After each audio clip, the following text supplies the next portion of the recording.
పేరు ఆర్తి. నేను సూరారం జీడిమెట్ల నుంచి వచ్చాను. ఈరోజు నా బర్త్డే సందర్భంగా వచ్చాను. ఇక్కడ అమ్మ నాన్న అనాథ ఆశ్రమం ఉందని తెలుసుకొని వచ్చాము. ఇది ఎంతో చిన్నగా ఉంటుంది అనుకున్నాం, కానీ చాలా పెద్దగా ఉంది, చాలా నీట్గా ఉంది.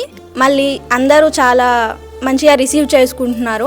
మేము ఫుడ్ డొనేట్ చేసాము. కేక్ కటింగ్ చేసేటప్పుడు చాలా హ్యాపీగా ఫీల్ అయ్యాను. అందరూ నీట్గా, అంటే వాళ్ళని చూసుకోవడం కూడా బాగుంది, చాలా నచ్చింది, చాలా హ్యాపీగా ఫీల్ అయ్యాను. థ్యాంక్ యూ అండి. నమస్కారం అండి, నా పేరు సుమలత. నా బిడ్డ బర్త్డేకి ఇక్కడ అమ్మ నాన్న ఆశ్రమంకి తీసుకురావడం జరిగింది. ఈరోజు ఇక్కడికి వచ్చాను. చాలా అంటే చాలా హ్యాపీగా ఫీల్ అయ్యాము, చెప్పలేము ఇంకా మాటల్లో. వాళ్ళ మధ్యలో కేక్ కట్ చేయడం, వాళ్ళను చూసుకోవడం, ఇవన్నీ చూస్తే అసలు చాలా హ్యాపీగా ఫీల్ అయ్యామండి.